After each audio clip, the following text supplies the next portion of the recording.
All right, y'all. Not gonna lie, this one's gonna be a little hard for me, but let me be real for a day. Let me be real about a couple of things, and through being real. So basically, I've mentioned in our different episodes before that I have a hard time with holidays. I have a really hard time with this time of year and experiences and things along those lines. I never really went into too much detail about it, but I wanted to talk about that a little bit today because it builds into two of what I feel like are the most important things that I've tried to do with Peaceful Warriors Martial Arts, with Teammate Children's Stories, and they really come from a deep place in my heart, in my soul, in my spirit, and they're super important to me. You could honestly say that at this point they're my why behind almost everything that I do, right? So I wanted to get into that on our teammate talks. I'm going to tell a little bit of a story. I'm going to get real with you guys, and I'm going to use that to kind of explain a couple of things that we see are the most important things we do and why we see they're the most important, right?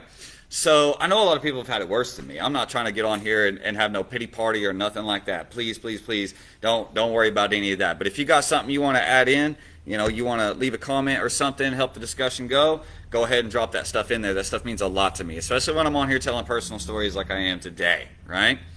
So my parents split when I was around 7 to 8 years old, right? My parents split, and I didn't realize till much later, that due to a lot of manipulation that was going on around the time, I was basically made to be very afraid, irrationally afraid of my father, and I had no reason to be. It was just a lot of manipulation and stuff. I know that's common in divorces and splits and all of that, right? But that's where the story starts. So I'm gonna use this story to talk about why I have a difficult time with holidays and why that has built into two very important aspects of my businesses: Peaceful Warriors Martial Arts and Teammate Children's Stories, and why those things are so important to me. So it starts right there, right? And from that time on, let's talk about just like Christmas for a second. From that time on, whatever holiday it was, Thanksgiving, Christmas, or otherwise, or anything that I wanted or needed, I was made to feel really guilty and shameful about it, because wanting and needing things would potentially have cost us, to the point I was made to feel like I could cause us to be homeless. I could cause us to be homeless if I wanted something, if I needed something, or anything like that. I would be a burden, right? So I really did not want to be a burden. I wanted everybody to be happy. I wanted experiences to be great and things along those lines. I was just a young kid, right? I'm like 7, 8 years old at this time, 9, 10, through those years. And I didn't want to be a burden to anybody, but that's kind of what I was made to feel. Wanting or needing something makes you a burden. And yet, I was still asked what I wanted for Christmas every year, which I usually tried not to ask for anything or much, because by goodness, I did not want to be what caused us to be homeless. You know what I mean? So, and I didn't want to be a burden. So if I needed something, I needed to figure out a way to do it myself. If I wanted something, I needed to get myself to not care about what I wanted, right? Things along those lines. But then fast forward a little bit, and around the time I was, I think I was about 10, 11 years old, there was something I really wanted. And when I was asked what I wanted for Christmas, I was asked like in early November, and I said, look, there is one thing I want. I know it's a little expensive, so that's all I want, is like that one thing. And if you can't get that, that's cool, that's fine. It's just, but that's the one thing that I kind of want. And basically, from that point until Christmas, I was made to feel very guilty for wanting it, because at the time that thing cost like $200. The thing I wanted cost about $200. I was like 9, 10 years old. Actually, I was about 10, 11 years old. And nowadays it's equivalent to like $400, $500. It's quite a bit of money, right? And I knew that. And like I say, I didn't want to be a burden. I didn't want to be the reason we ended up homeless. Like, I was made to feel like if I wanted something or needed something, that was going to be the cause of everything falling apart. When it was just me and my mom. So I didn't really want to ask for it, but I did throw it out there. And basically, between the time I threw it out there and Christmas time that year, it became terrible. It was like I had been entered into this social contract where there was all this extra stuff, all these things I had to do. I had to be like this perfect child or whatever, or it was constantly threatened that I just wouldn't get anything for Christmas. Threatened to me so many times that I got to not caring if I got anything. I started not even wanting the thing that I'd wanted originally, because I was made to feel so bad for wanting it, right? And then come Christmas Day, I ended up getting it, right? I ended up getting it. And then for that whole next year, any mistake I made, anything I said, I was made to feel extremely guilty, right? So basically it all became about, look what I sacrificed for you. I sacrificed to get this thing you want. So now you got to do what I want. Now you gotta not want anything. Now you got to not need anything. You got to go take care of these things, right? So like I'm 10 years old doing 11 years old doing like really weird stuff, like painting the house by myself, building a patio by myself. I'm doing very strange things, right? And that was the last year. I tell people this story because that was the last year I ever asked for anything. That was the last year. I swore it off. Like that year, 12 years old, I'm like, all right, I obviously don't want anything. Number one, I don't want to be a burden. Number two, I never want to be guilted or shamed for something I want that somebody did for me ever again, because that feels awful, right? And I wanted everybody to have a great experience. Now, every year through those years, 8, 9, 10, 11, 12 years old, I was all about trying to do the holidays, right? Because it's like it was kind of a big thing in school. So like I'd come home and I'd want to do the holiday spirit thing and all of that, and it would like start off okay, but somehow it always kept backfiring in my face.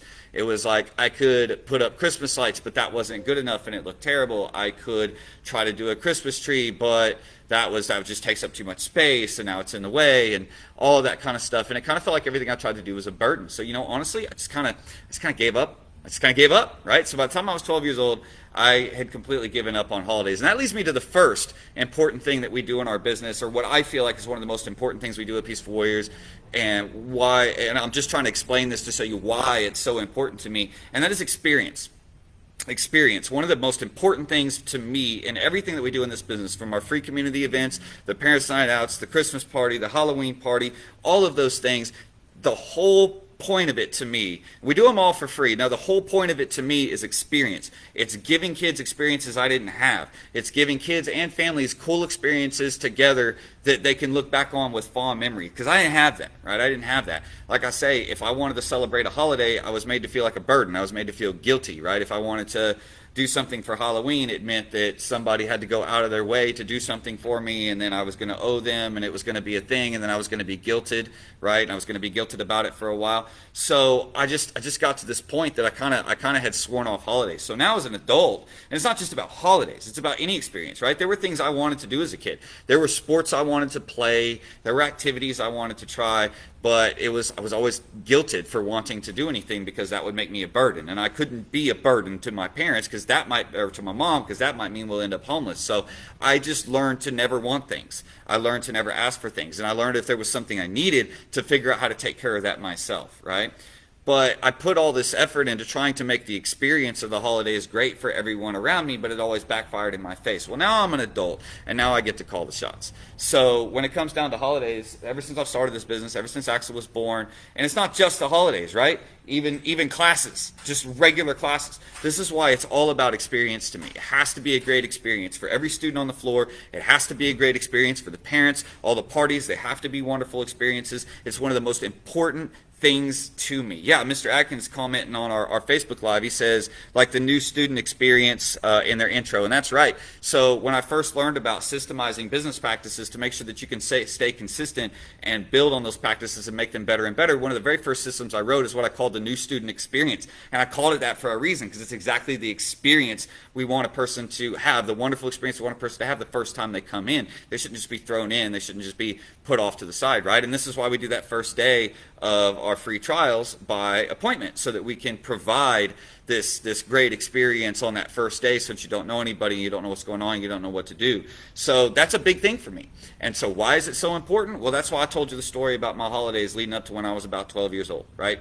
That's why. And it continued from there, right? Like I didn't really do the holiday thing much, because holidays to me became equated with guilt, they became equated with shame, and they became equated with being a burden on society, being a burden on my family, and that just was not something I could deal with. I couldn't deal with it. I couldn't live with it. And so I didn't want to do that. So I really didn't have holidays. I tell people all the time, I really didn't have holidays through a certain ages, right? Through my teen years in particular and stuff like that. Well, this is where it really came down to. Like I just swore off the holiday experience, right?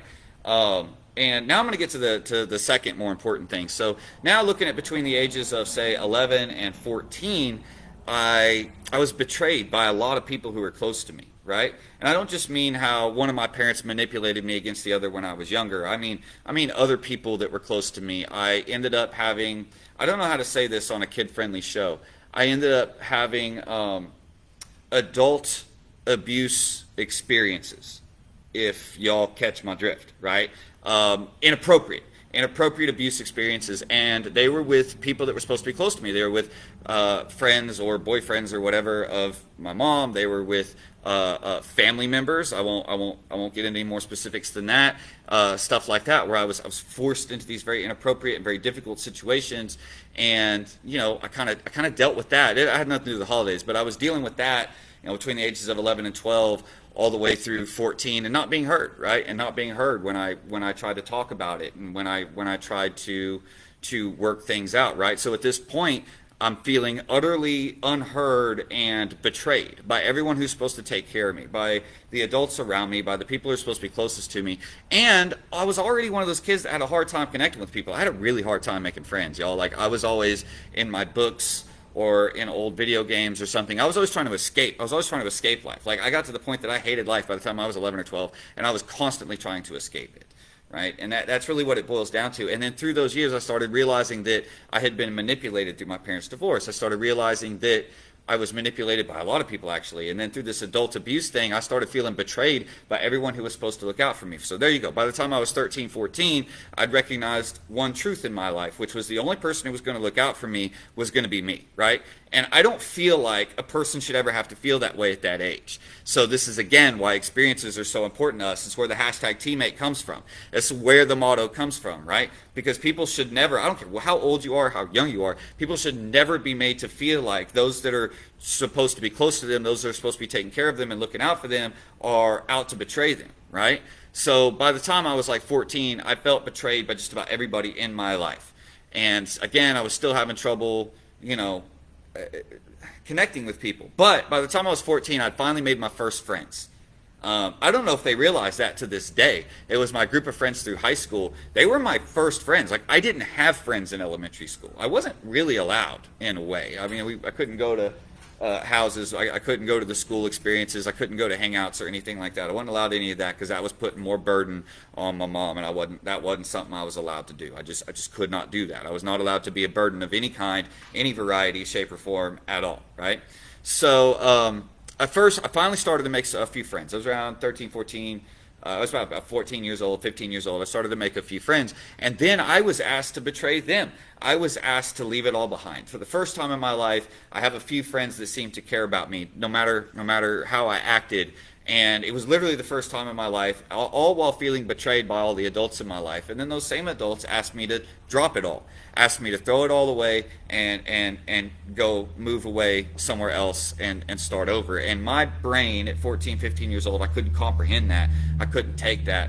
It led to some issues where all the things I'd been holding in since I was 8 years old, about feeling like a burden, about feeling like I wasn't allowed to want things or need things, about feeling like I had to take care of myself. I mean, from the time I was 9 years old, my mom was working 2 jobs. She was doing the best she could in that regard, but I was home alone. I mean, I was always home alone after school. I was home alone all day long, from morning until midnight during the summer, right? And so just that, feeling of having to take care of myself. So it all spilled out. And I know we always talk about it. Keep in mind, this all hit at those hormonal stages too, right? Those highly hormonal teenager stages, 13, 14. So it all spilled out, ended up causing a lot of issues that led to me getting kicked out, right? So I got kicked out. I'm on my own. And then I ended up running into my father, who I'd been estranged with ever since the early manipulations when I was like 7, 8 years old, that made me afraid of him. Well, at this point, I'd already realized that those are manipulations, so I was ready. I was ready. I was willing to get to know him again, right? And I really just did live my life there the way I lived my life everywhere else. I tried not to be a burden. I tried to stay out of the way. I got my own jobs. I started my own business. I tried to do my own thing. And I tried to just be as independent as possible, because that way no one could say that I was a burden on them. And yet it still kept happening, right? It still kept happening with my stepmom and with things like that. And it felt like no matter what I did, I couldn't do it right. You know what I mean? Like I couldn't clean the bathtub right. If I touched the light switch, I got grease on it. I couldn't get that right? Because I was working on cars and stuff like that. And it got so bad that I ended up out on my own at 16, like late 16s. I ended up completely on my own. So then there I was again, feeling like the last adult left who I wasn't sure had betrayed me had. I felt like I was just left, right? It's all me now, out on my own, 16 some odd years old, and I felt like everybody in my life had betrayed me. I'll talk about that or on top of that, I felt like I had a very difficult time connecting with people. Like people my age didn't understand. People my age didn't get that I was on the adult life grind, right? That I needed food, that necessities were more important to me than wants, needs, or experiences at that time. And I really had a difficult time connecting with anybody because it seemed like everybody that I ever grew to trust in my life either betrayed me or guilted and shamed me into feeling like I was not worthy. Right? Just like that first story I told about the one time I really wanted something for Christmas and then I got it, and for the next year I was shamed for wanting it. I was shamed for getting it because obviously I didn't deserve it. Obviously I wasn't good enough for it, and I swore to God I would never make my son feel that way about a Christmas present or anything that I gave him, because it's not, I learned as an adult, it's my choice. It's my choice if I want to give something. It's my choice if I want to give him something. It is not his fault or his responsibility. It is not on him to be feeling guilty or shameful because he asked for something or because he wanted something. I would never allow that to happen. Again, that's why I say why experience to me is so important in our studio, right? Class experience, party experiences, and stuff like that. Anyway, I'm getting to the second point. I promise. I'm getting to the second point. So I didn't have very many friends. I just had that one kind of group of friends. I had a lot of acquaintances at that time that I was on my own.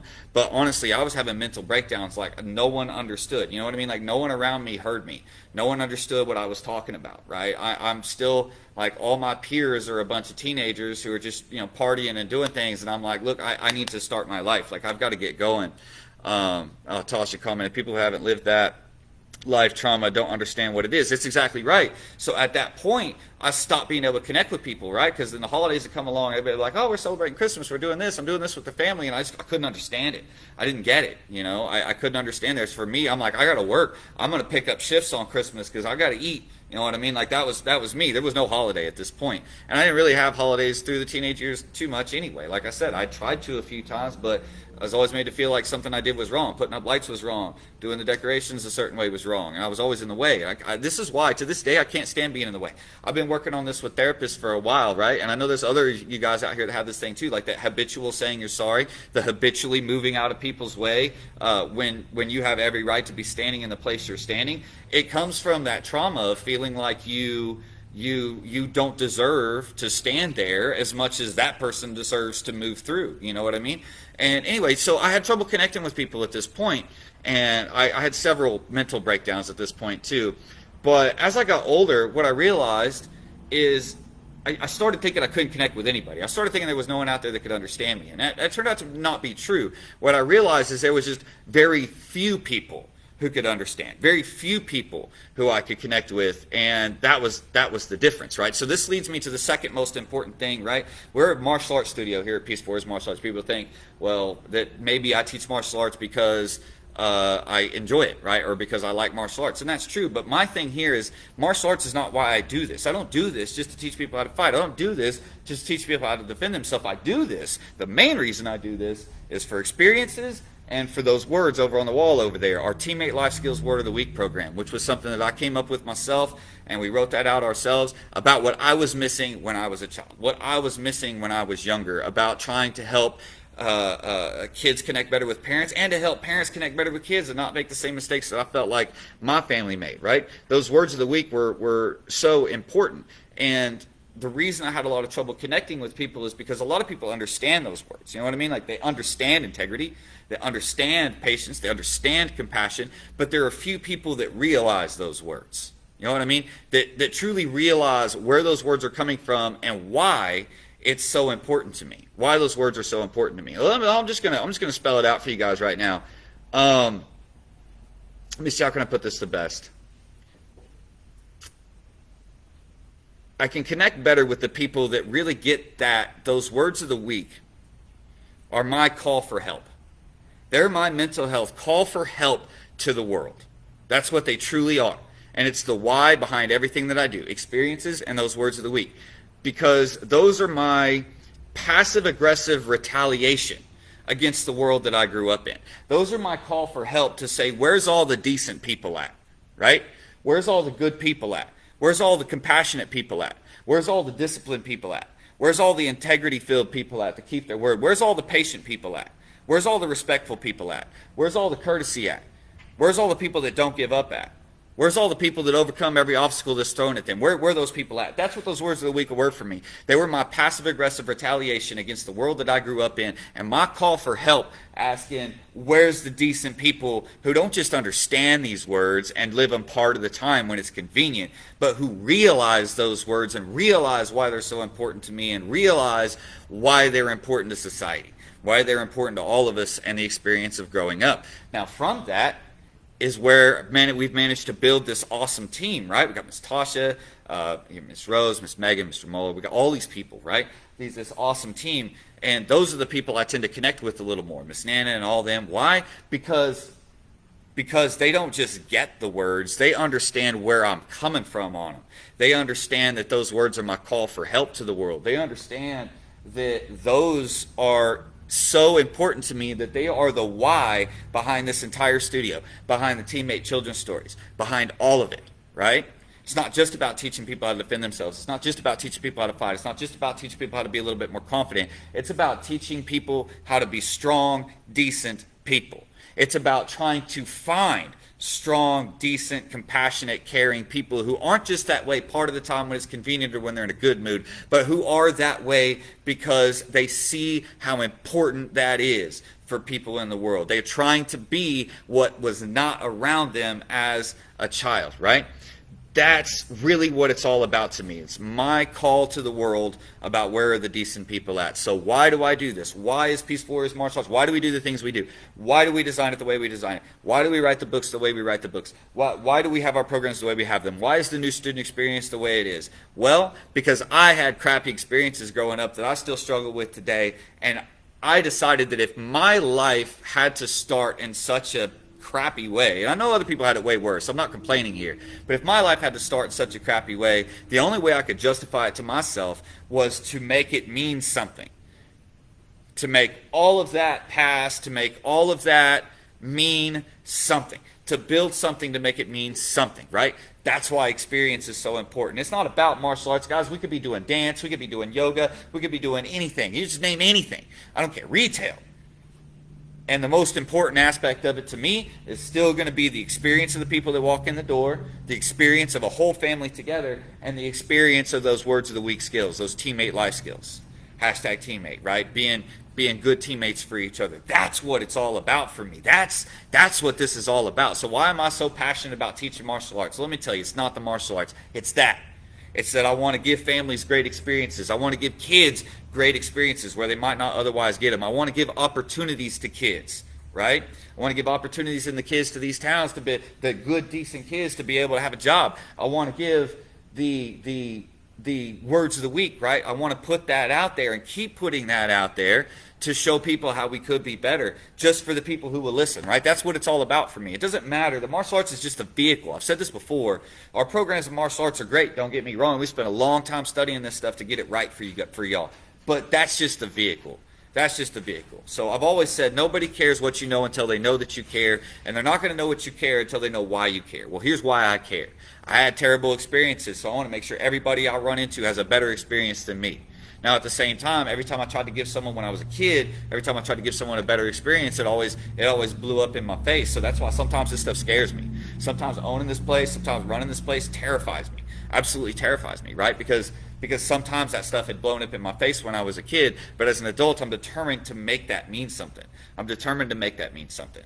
And I'm determined to go, this is the ground I'm going to stand on. This is the stand I'm going to make to the world. This is my pushback against the world I grew up in. And if we can even change one family's outcome, if we can change one kid's experience, if we can change one person's idea of what a good person is or what a decent person might be, right? Or one person's idea of strength, then I've done it, right? If I can save one kid from the experiences I've had, I've done it. That's what I'm here for. You know, that's the whole thing, right? And like I said, those words of the week, all they were to me is I sat down eventually in my mid-20s and I started going, all right, what makes someone strong? What makes someone caring? What makes someone a decent human being with the confidence to be able to give kindness? Guys, kindness is not weakness. Kindness is strength. I know you've heard that 1,000 times, but let me tell you why. It's easy to get angry. It's easy to lash out. It's easy to start a fight. It is not easy to have enough confidence to be kind in the face of anger, to have enough discipline to be kind in the face of someone who would do you wrong. That takes this inner strength that, let's just face it, a lot of people ain't got. A lot of people ain't got that strength, right? But I want to try to help kids grow up with that strength. This is teammate life skills. That's really what this whole thing is about. So why I get so passionate on the word of the weeks, right? So sometimes like, you all come in and I walk in and I give a 15-minute speech about the word of the week, or a 10-minute speech, and I give metaphors and I give examples and stuff like that. Why am I so passionate about words like integrity? This is why. This is why. If you listen to the speeches I give and the podcast episodes I've done on all the words of the week, you'll understand why.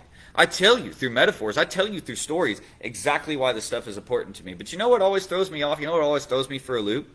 Is there's sometimes I've ran across people who have heard all my stories, who have heard the metaphors, who have heard me talk about this stuff, who have heard all that think that it's just what I do for a living and that it's not actually that important to me. That think that on the back side of things that somehow that stuff doesn't matter, and then get really confused when I talk about how important this stuff is to me and why it's so important to me. Or you know, people that hear all my talks about respect or examples about respect or things along those lines, who will then turn around and do something the opposite, but try to justify it through us talking about respect. And I'm like, well, obviously you didn't listen to my story. Obviously you didn't listen to my metaphor, because that doesn't exactly fit what we're talking about. And it's that kind of guidance to the community and experience to the community that we're trying to offer here, right? That's really what it's all about. Tosh had another thing. I love the experience-based events we do, like last night. So we were at the Home for Holidays in Tuttle. It was so fun doing all the free games, giving away free prizes. Yeah, and you know, I love doing those things too, because so many of the small town festivals and events we go to, people like kids want to play a game, and sometimes parents try to pull the kids away. No, I ain't got money. And we're like, well, it's free. And then I look around and realize that all the other booths are selling stuff, right? We're not selling anything. Like, we're just giving an experience. Come play a game, get a prize. Name the prize you want. You win it. It's all free. There's no obligations or nothing. And I love that. I love that experience too. I love the looks on their faces when they realize that everything is free. I enjoy that as well, Miss Tasha. And yeah, people look at us like we're crazy. And I've always tried to have cool prizes too. We used to give away beanies, but they got super expensive. Like last night we had stress balls, we had frisbees, we got these little backpacks, these drawstring backpacks I like a lot. You know, we give those away. Yeah, we give a lot of. I like to have really cool prizes. I like to make sure we always have cool prizes. And yes, you can play more than one and win multiple prizes. And yes, prizes aren't going to be just cheap and poor quality things. That's exactly right. And why is that so important to me? I mean, I could just easily go buy 1,000 ink pens with our name on it and hand those out. I could go buy a lot of different things and hand those out that are really cheap, but I don't. I try to find the coolest stuff that we can afford, right? Frisbee is a cool thing that we can afford. You know, I try to find things that actually give a good experience for people. And I just, like I said earlier about why experience is so important, right? Well, there's my story. So holidays are tough for me, even to this day.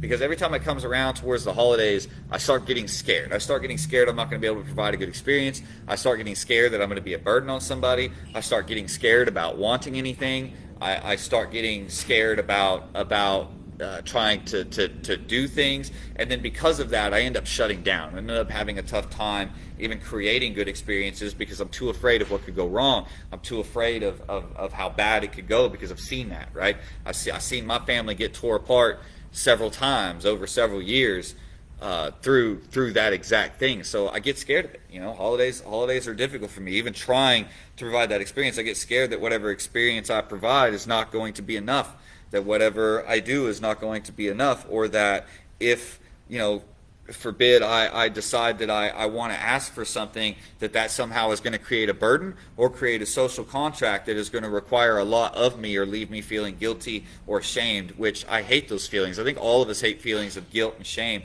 Well, I grew up with it, you know, from the age of 8 to about 14. That's all I was made to feel, was guilty and ashamed of who I was, of what I wanted, of what I was doing, of being in the way, guilty and ashamed, right? And I couldn't take it. I couldn't take it. That's really what led to me being out on my own at such an early age, is I couldn't take being made to feel guilty or ashamed for existing. I couldn't take it anymore, right? Because it wasn't my decision to exist. I just suddenly existed. You know, and then everybody around me act like it was a bad thing that I existed, act like that I shouldn't have been there, that I shouldn't have been in the way, that I shouldn't have wanted things, that I shouldn't have needed things, that I should be able to take care of myself from the time I was little, right? From the time I was little. So I kind of swore off holidays around the age of 12. Now I understand religiously and spiritually, I understand what they're about, and that means a lot to me. Don't get me wrong. I don't want y'all to get me the wrong way here. That stuff means a lot to me. Like, I totally get it. The giving spirit, the whole way that religion looks at it and all that. I totally understand that, and I totally respect it.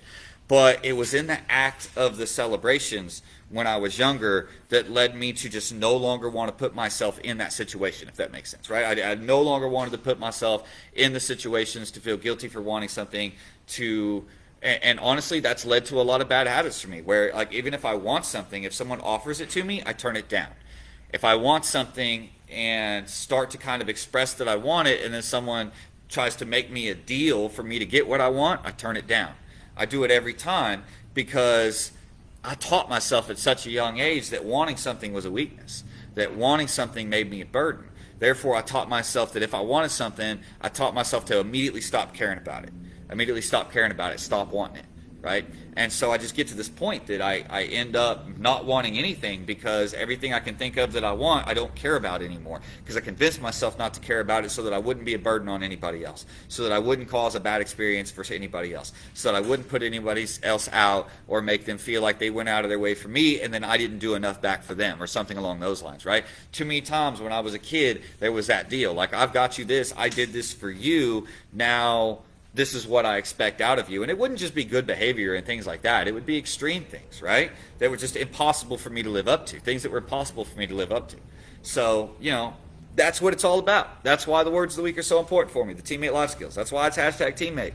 That's why the experience of everyone that walks through our door, if it's someone that's coming to a free event for the first time, someone coming to a free class for the first time, or someone that's came to tons of events or tons of classes or whatever, the number one concern about these parties is not cost. The number one concern about these parties is not logistics. The number one concern about these parties is experience, right? And we're having one of these parties tonight. It's actually sold out. It's sold out like a week after releasing, which is really, really cool, in my opinion, right? And we'll have more, don't worry. We'll have another one coming up probably around February, right? We usually do one, another Parents' Night Out. We usually do one around Valentine's Day, so you can have some Valentine's Day stuff going on. And we also do have another Christmas party coming up. This is similar to our Halloween event. It's more of a festival-style thing on December 18th. And that's it. Experiences are so important. Experience, giving everyone a good experience. A lot of it really comes down to my experiences with holidays when I was a kid. I'm bound and determined to make that mean something. I'm bound and determined to be different than what was around me when I was young. I'm bound and determined to, if I choose to take care of somebody, not make it their responsibility. You know what I mean? Like, that was the thing with me. Like too many adults in my life when I was young would do something for me or take care of me, but then it was my responsibility to do something for them, which led to those inappropriate adult abuse situations, right? That's what that leads to, right? So, or what it led to for me. I shouldn't say that for sure. That's what it led to for me. So as an adult, I make sure that anything that I give, whether it's experience or the teammate life skills or anything at all that I give, I expect nothing in return. And if there's any regret to be had for getting it, it's not the person I gave it to's fault. It's my own.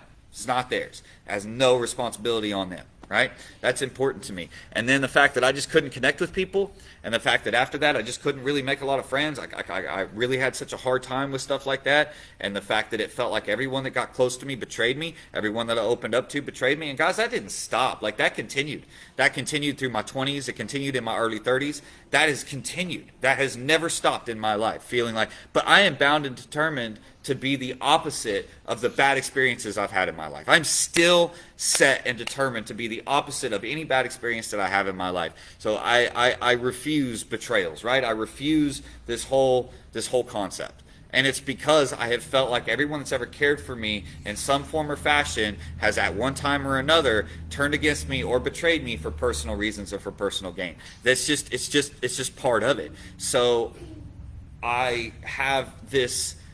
That's where the teammate life skills come from. That's why it's so important to me. That's why it's so important to me to teach respect and courtesy and integrity and discipline and responsibility and things along those lines, right? Because no one wants to take responsibility for their own actions, especially if those actions were selfish. They don't want to take responsibility for them. So they're always going to do something like betray you and then put that responsibility on you. Well, you're the reason I betrayed you. You're the reason I did this.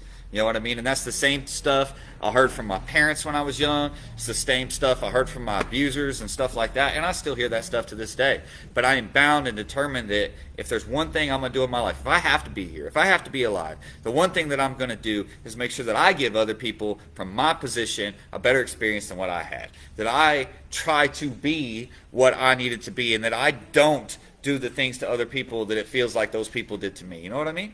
All right, so that's probably going to have to be the end of our teammate talks episode because my battery's dying. I'm glad we got live on Instagram for once. Normally it doesn't work for me. I don't know why. Thank you, Miss Hughes, for watching this whole time. I did see you were on there. I really appreciate all your support over the years and all your comments and likes on our posts. Same for you guys on Facebook that commented, liked on this post. Always appreciate that kind of stuff, man. Social media was a good leveraging tool. It's what's allowed small businesses to be able to compete with larger ones and get our name out there. And the only way it works is through community involvement, right? With other people liking, commenting, sharing stuff. So we really appreciate all of that stuff. And until I see you guys again, be the best teammates you can be and be the best at being you. I don't know how to stop Instagram though. I don't know how to stop it. I guess the X button. We're going to push the X button. Yes.